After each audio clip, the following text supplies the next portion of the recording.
안녕하십니까, 성목교회 이교회 목사입니다. 오늘도 하나님 나라의 관점으로 읽는 출애굽기 강해를 시작하도록 하겠습니다. 기도하겠습니다. 하나님 아버지 감사합니다. 오늘도 주의 말씀 가운데 저희들을 두셔서 말씀으로 저희들을 새롭게 하시고 말씀으로 변화시켜 주시며 말씀으로 살게끔 믿음까지 허락하여 주시옵소서. 그리하여서 말씀대로 살았더니 승리했노라고 체험케 하시고 승리의 고백을 날마다 할 수 있는 저희 모두가 되게 하여 주시옵소서. 말씀으로 새로워지는 역사가 저희들의 삶을 더욱더 풍성하게 할 줄 믿사옵고 이 시간을 진정으로 맡겨오며 예수님 이름으로 기도하옵나이다. 아멘. 오늘도 출애굽기 강해를 시작하도록 하겠습니다. 출애굽기 21장부터 시작하도록 하겠는데요. 우리가 저번 주에는 그 제단, 하나님이 임재하는 제단에 관한 법 우리가 배웠는데, 그래서 중요한 것은 뭐였습니까? 다듬지 않은 돌이라는 거. 우리가 그 제단에서 가장 중요한 겁니다. 25절이죠. 20장 25절. 다듬은 돌로 쌓지 말라.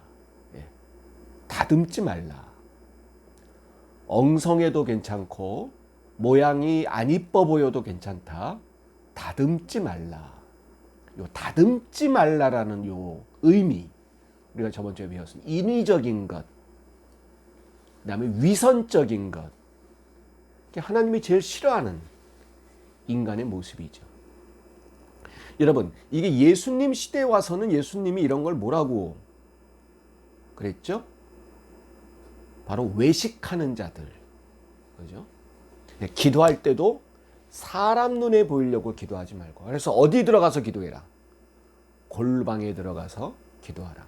이런 것들이 다 바로 이 다듬지 않은 돌에 관한 의미를 예수님께서 재해석하시는 거죠. 어디다가요? 우리의 삶에다가. 그럼 제가 누누이 말합니다. 여러분, 성경은 그 시대 상황에 따라 하는 재해석입니다. 이 글자를 그대로 갖다 붙이면 안 돼요. 그러니까 예를 들어 오늘날 교회 짓는데 다듬지 않은 돌로 그럼 갖다 줘요. 그럼 여러분 금세 무너집니다. 그럴 수 없죠. 그러니까 다듬지 않은 돌에 관한 의미를만 가져오는 거예요. 의미를 가져와서 오늘날 21세기 2020년 오늘에다가 재해석하여 적용시키는 겁니다. 그러니까 여러분, 성경은 무조건 재해석과 적용입니다. 재해석과 적용. 이 두 가지를 이 두 기둥을 늘 염두에 두고 계셔야 돼요. 그래야 여러분 성경을 올바로 볼 수 있습니다. 올바르게. 예수님도 그러셨다. 이거는 제가 그렇게 하라고 강조하는 게 아니고 예수님이 그렇게 하셨기 때문에 우리도 그렇게 하는 겁니다. 무슨 말씀인지 아시겠죠? 자, 그럼 21장입니다. 여러분, 이제 21장부터 본격적인 율법, 하나님의 법이 이제 시작이 됩니다. 자, 10계명은 대계명이었어요. 오늘날로 말하면 헌법의 전문입니다. 전문. 그러니까 하나님이 나의 법 정신을 말씀한 겁니다. 큰 조항이죠. 그러면 그 전문의 중요한 조항들이 나옵니다. 조항. 전문이 10계명, 그 다음에 조항들. 이거를 성경은 율례라고 하기도 하고 율법이라고 하기도 하고, 그건 다 똑같은 말이에요. 율례, 율법. 그게 21장부터 이제 본격적으로 시작이 됩니다. 자, 21장 1절은 네가 백성 앞에 세울 법규. 이건 법규라고 표현됐어요. 법규는 이러하니라 그랬습니다. 여러분, 이제부터 나의 법규, 상세한 조항 상황에 따른 조항들이 어떻게 되는지 말하겠다. 그런 다음에 여러분 첫 번째가 굉장히 중요합니다. 첫 번째가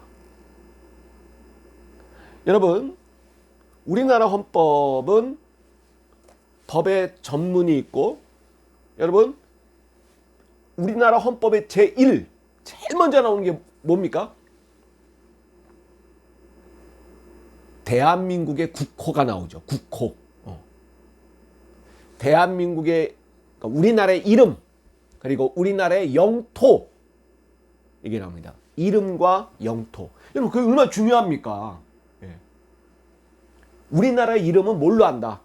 네 글자입니다. 대한민국. 예. 그리고 우리나라의 영토는 어디라는 규정이 나오죠. 그리고 두 번째가 나라의 주권. 대한민국의 주권은 누가 알겠습니까? 예. 우리 예전에 촛불 시위 때 너무 많이 우리가 익히 한 거죠. 대한민국 주권은 누구에게 있다? 국민에게 있다. 그 전까지 많은 사람들은 대한민국 주권은 대통령한테 있는 줄 알았어요. 아니, 우리나라 헌법은 분명하게 말합니다. 주권, 권리. 우리나라가 주장하는 권리는 누구에게 있냐? 국민에게 있다. 여러분, 이 두 가지 얼마나 중요합니까? 대한민국 이름, 대한민국의 영토, 그 다음에 대한민국의 주권. 이 세 가지. 이게 바로 여러분, 나라를 이루는 3대 요소예요. 이름, 영토, 주권. 네. 그게 헌법 제일 먼저 1, 2, 3으로 딱 나옵니다. 여러분, 하나님의 법규. 이게 뭐가 제일 먼저 나올까요? 여러분, 우리가 이 성경 보지 말고, 야, 진짜 중요한 걸 제일 먼저 할 텐데, 하나님의 이름에 관해서 나올까? 하나님의 이름은 뭐다? 뭐 여호와다. 이게 법 1호일까? 되게 중요한 거죠. 그리고 하나님의 백성의 어떠한 의미 이런 걸 그 다음에 내놓을까? 뭐 이스라엘이 뭔가 이게 법으로 되일까? 근데 여러분 굉장히 의외입니다. 하나님의 법에 제일 먼저 나오는 거 바로 종에 관한 법입니다.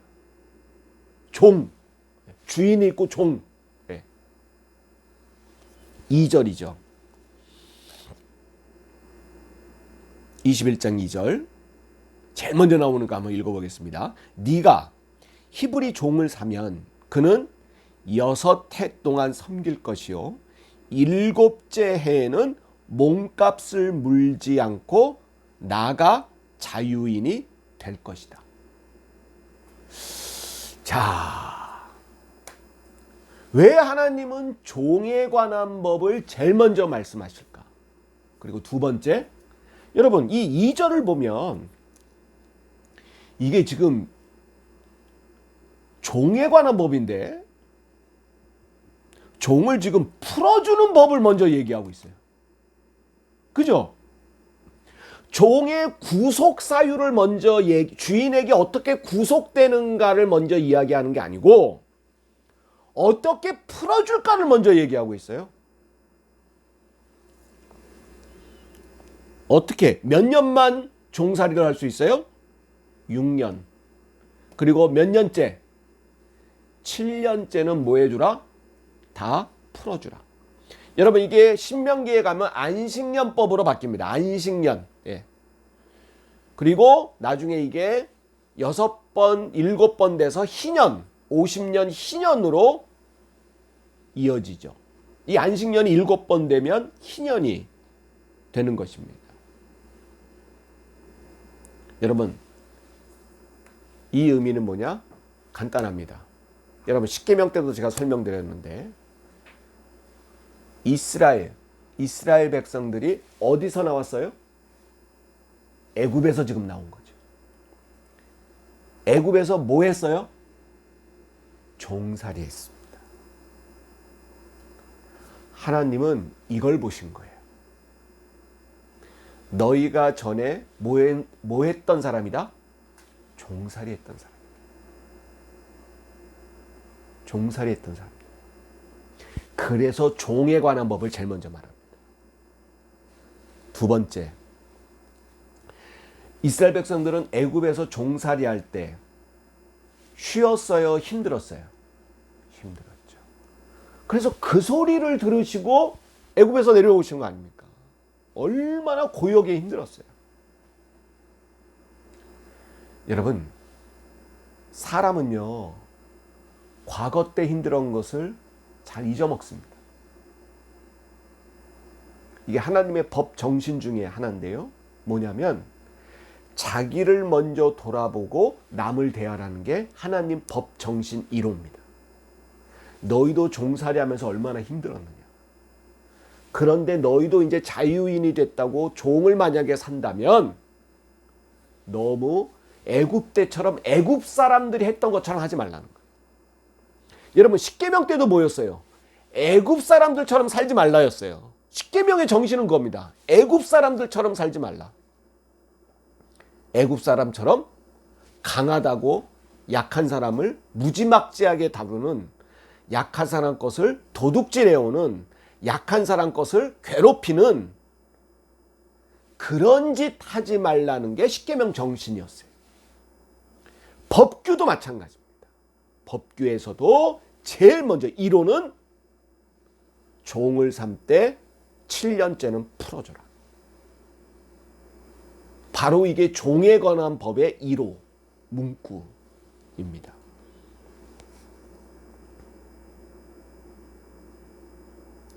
이 종이 6년째 일하고 7년째 나갈 때 어떻게 나가느냐에 관한 법도 상세하게 나옵니다. 왜냐하면 종이, 여러분, 내가 종을 샀는데 먼저 그냥 남자 한 명 총각 종을 샀어요. 근데 이 종이 일하다가 결혼할 수도 있잖아요. 식구가 늘어날 수도 있습니다. 자, 단신으로 왔으면 단신으로 나가야 돼요. 근데 장가 들었으면 3절입니다. 아내도 그와 함께 나갈 수 있습니다. 가족이니까. 그런데 4절에 상전이 아내를 줬을 때는, 그 아내는 원래 이 상전의 종이었으니까 아내는 함께 나갈 수는 없습니다. 왜냐하면 주인에게 속한 것이니까요. 근데 이 네 번째가 있습니다. 네 번째는, 자, 이 세 번째와 연동되는 건데요. 총각이 와가지고 주인이 준 여자 종하고 결혼했어. 아들, 딸 낳았어요. 자, 이제 6년 동안 살았는데 이제 7년째 나가. 자유인이 될 수 있어. 근데 여러분, 무슨 문제가 생길까요? 아니, 가족 버리고 자기 혼자 자유인이 된다고 해서 자기 혼자 나가? 자, 뭐 남성분들 중에는 뭐 그럴 수도 있는 분들이 계실지 모르겠지만, 아니요, 여러분. 어떻게 그럴 수 있겠습니까? 처자식 버리고 어떻게 혼자 자유인이 됐다고 혼자 룰루랄라 하고 나갈 수 있겠어요? 그러니까 이 남자가 결정을 합니다. 주인님, 어떻게 처자식을 두고 제가 혼자 나갑니까? 저는 그냥 여기 있을랍니다. 그렇게 말합니다. 그럴 때 자유인이 되지 않겠다라고 말하면 상전이 이 남자를 데리고 갑니다. 너 진짜야?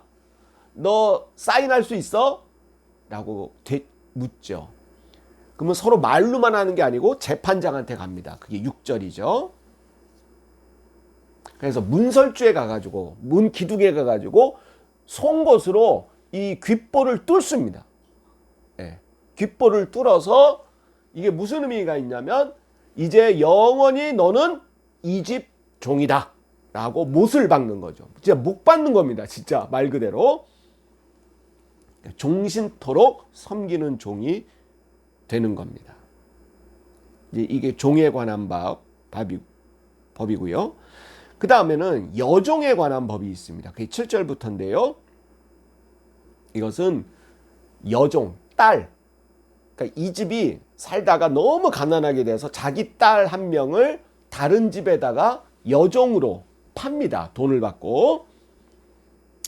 거기도 규정이 있어요. 규정이 보면 나그네 이방인들한테는 못 팔아요. 히브리인 같은 족속에게 팔아야 됩니다. 그리고 9절 보세요. 9절 보면 만일 그를 자기 아들에게 주기로 하였으면 그를 뭐와 같이 대우해야 돼요? 딸같이 대우해야 됩니다.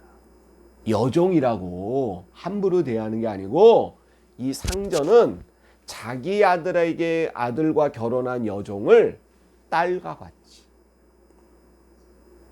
그리고 10절 보면 음식과 의복과 동침까지도 책임져야 돼요. 여러분, 하나님이 어떤 그 여종과 결혼했다고 함부로 대할 수 없게끔 못을 박아두시는 거예요. 그 부부관계까지 지금 관여하시는 거예요.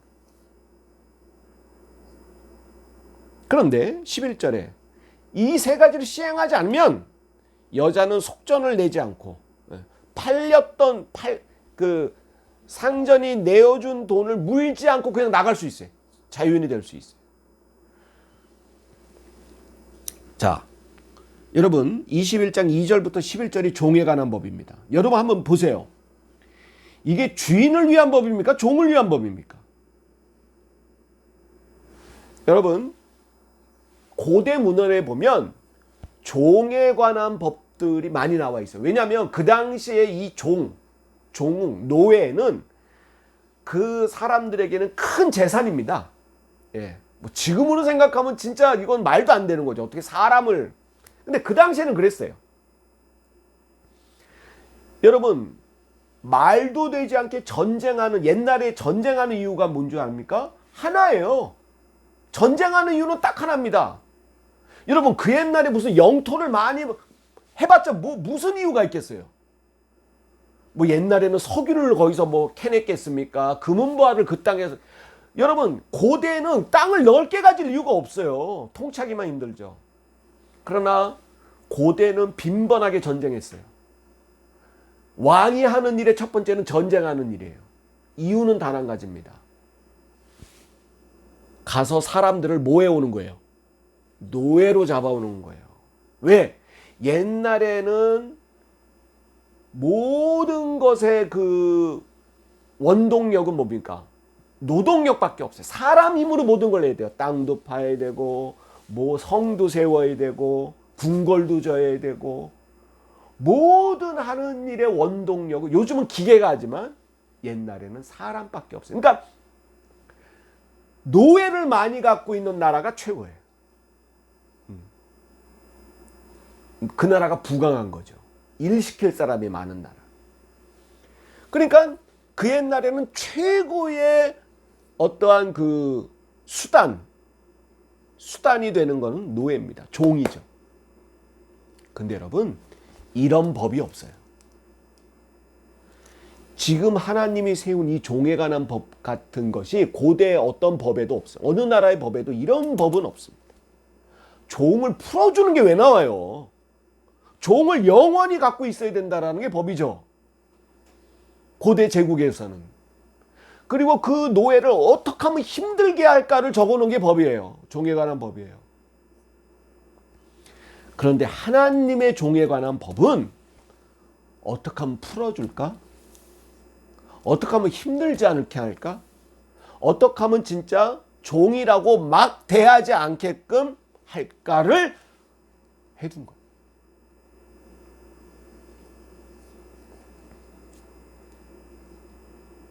여러분 이게 하나님의 법 정신입니다. 법 정신. 자, 그 다음에 12절부터 27절에는 폭행에 관한 법입니다. 폭행. 자, 첫 번째 나온 게 종에 관한 법이었고, 두 번째는 이 폭행 사건을 어떻게 다룰까에 관한 겁니다. 자, 그 대전제는 여러분 종에 관한 법의 대전제는 뭐였죠? 종을 살 때 6년 동안 일하게 하고 7년째는 뭐 해줘라? 풀어줘라. 네. 이게 대전제입니다. 두 번째 폭행에 관한 법의 대전제는 12절입니다. 사람을 쳐 죽인 자는 반드시 뭐하라? 죽여라. 그러니까 하나님의 이 폭행죄를 굉장히 엄히 봅니다. 중요히 보는 거죠. 여러분, 이것도 뭐예요? 여러분, 저는 이 법을 얘기할 때 모세가 움찔했을 것 같아요. 움찔했을 것 같아요. 모세가 뭐 하고 도망쳤죠? 사람을 쳐 죽이고 도망쳤죠. 그죠? 기억나시죠? 출애굽기 초반에. 그리고 여러분, 애굽 사람들은 빈번하게 히브리 노예들을, 이스라엘 노예들을, 종들을 뭐 했어요? 빈번하게 폭행했고 죽였습니다. 그러니까 여러분, 이 법을 보면, 이후의 법을 보면 다 그거예요. 애굽과 반대. 애굽에서 너희들이 그렇게 고통당했다는 것들과의 반대로 법들이 이루어져 있습니다. 근데 거기 이제 세부 사항들이 나옵니다. 여러분, 사람이 폭행이 날 때 저놈 내가 진짜 계획적으로 때려야지. 그럴 수도 있지만 화가 나서 홧김에 어떻게 할 수 있어요? 예. 그러니까 13절입니다. 만일 사람이 고의적으로 한 것이 아니라 아니면 뒤에 보면 그를 위하여 한 곳을 정하리니 그 사람이 그리로 뭐 할 거예요? 도망할 것이다. 이게 여러분 민수기에 나오면 도피성 제도입니다. 도피성. 여러분 대단하지 않습니까? 이게 진짜 너무 홧김에 그냥 너무 자기도 모르게 쳤어요. 근데 이 사람이 급소를 맞아 죽었네. 여러분 살인죄입니다. 이 사람 죽어야 돼요. 근데 하나님은 이게 고의냐 아니냐를 하나님은 보시는 거예요. 근데 여러분 다른 사람들이 그 사람 속마음을 알 수 있어요? 없어요? 없죠. 옛날에는 과학수사라는 게 없잖아요. 너 사람 때려 죽였어? 너 일로 와. 너 사형.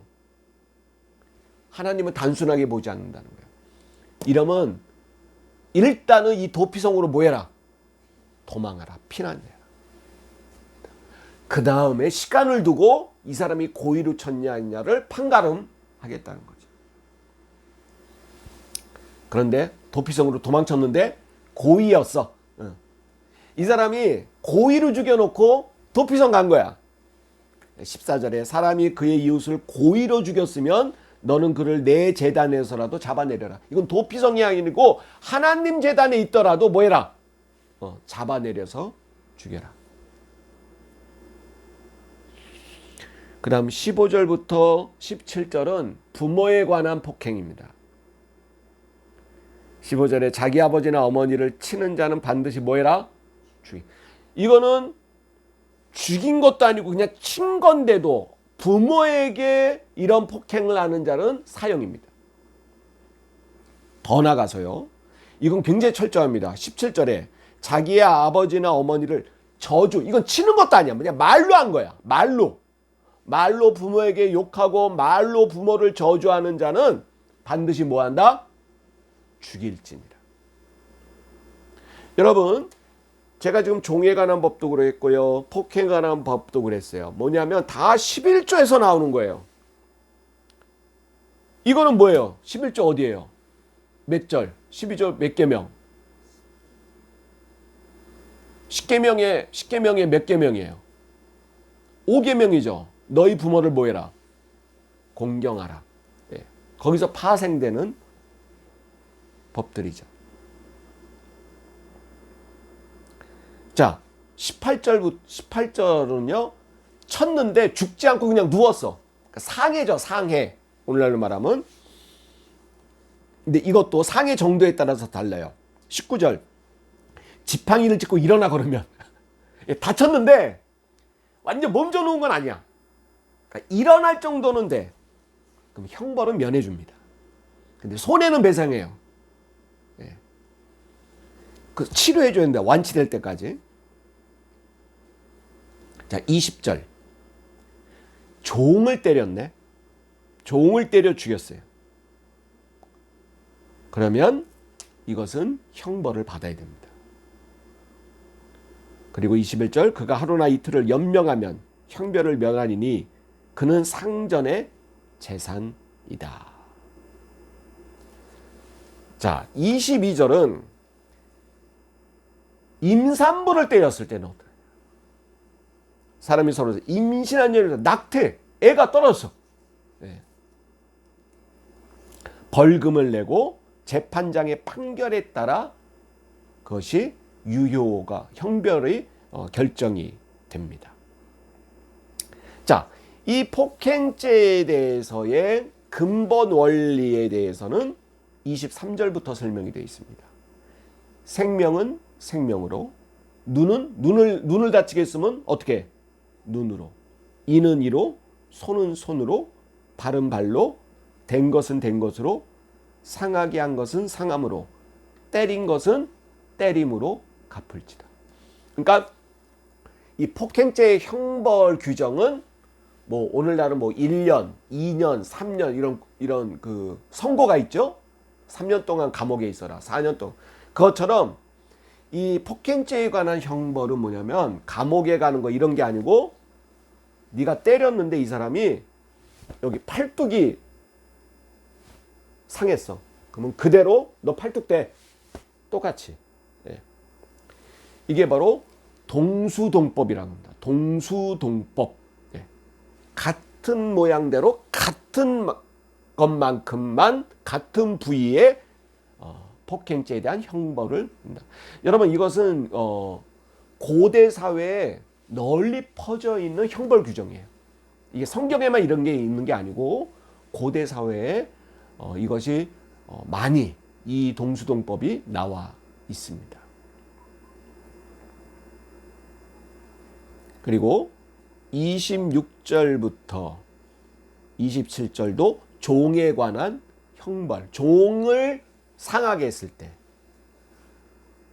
때의 형벌 규정입니다. 자, 우리가 몇 가지 오늘 종에 관한 법과 폭행에 관한 법을 했는데요. 여기서 두 가지를 알 수 있습니다. 두 가지 법 정신인데요. 하나는 여러분, 너희들이 네 자신을 보고 남을 대하라는 하나님의 법 정신입니다. 예수님이 이걸 뭐라고 말씀하셨냐면 네 눈에 있는 뭘 보고? 들보. 들보를 먼저 보고 남의 눈에 있는 티끌만 보지 말고 네 눈에 뭘 먼저 보라? 들보를 먼저 보라 라고 말합니다. 즉 너희도 종살이했던 사람들이다. 그것도 무지막지하게 당했다. 그러니 너희도 자유인이 됐을 때 종들에 대해서 함부로 하지 말라는 게 법정신입니다. 두 번째, 약자 보호입니다. 하나님의 법정신은 철저히 주인들 위주의 법이 아니고 강자 위주의 법이 아니고 강자가 약자를 어떻게 지배하느냐를 법으로 만들어 놓은 게 아니고 약자를 어떻게 보호하냐는 겁니다. 여러분 폭행죄도 보십시오. 종이 당했을 때를 규정하는 것은 하나님밖에 없어요. 종들이 맞았을 때 아니 종들 맞은 거를 왜 보상하고 왜 규정해? 다른 나라에 이런 게 없어요. 이런 법이. 하나님 법에는 여러분 나중에도 보겠지만 이런 말들이 자주 나옵니다. 남종이나 여종이나 이런 말이 자주 나와요. 법에 관한 규정이 쭉 나오다가 밑에는 이런 법이 남종이나 여종한테는 또 어떻게 규정되는지를 나옵니다. 무슨 말이냐? 무시하지 말라는 거예요. 자유인끼리 치고받았어. 다쳤어. 그러면 이 사람이 다친 거에 규정이 나와. 그런데 내가 종을 때렸어. 종이 다쳤어. 이것도 하나님은 넣어주는 거예요. 왜? 사회 약자니까. 맞아서 여기 막 눈이 터지고 얼굴이 터져도 말 못하는 약자니까. 이 규정을 넣어주지 않으면 무시당하는 존재들이니까. 요새 여러분 우리나라 사회의 을의 존재에 관한 갑을 관계 많이 나오죠? 갑질 많이 나옵니다. 여러분 현대도 여러분 이런 법이 있나요? 약자를 따로 규정해서 보호법이 있나요? 없어요. 그러나 하나님은 있어요. 하나님은 오늘날도 없는 약자 규정을 따로 두셔요. 이게 하나님의 법의 정신입니다. 여러분 우리도 이와 같이 삽시다. 이와 같은 하나님의 법의 정신을 담아서 오늘날 해석해서 적용시키며 삽시다. 이것이 여러분 지금 출애굽기를 배우는 이유 중에 가장 큰 이유입니다. 여러분 이러한 말씀 속에 담긴 하나님의 사랑과 자비를 깨달아서 우리도 그 사랑으로 이 어려운 시대를 품을 수 있는 저와 여러분 되시기를 주의 이름으로 축원드립니다. 주님 같은 기도로 마치겠습니다. 하늘에 계신 우리 아버지여, 이름이 거룩히 여김을 받으시오며 나라가 임하옵시며 뜻이 하늘에서 이루어진 것 같이 땅에서도 이루어지이다. 오늘날 우리에게 일용할 양식을 주옵시고 우리가 우리에게 죄 지은 자를 사하여 준 것 같이 우리의 죄를 사하여 주옵시고 우리를 시험에 들게 하지 마옵시며 다만 악에서 구하옵소서. 대개 나라 권세와 영광이 아버지께 영원히 있사옵나이다. 아멘. 감사합니다.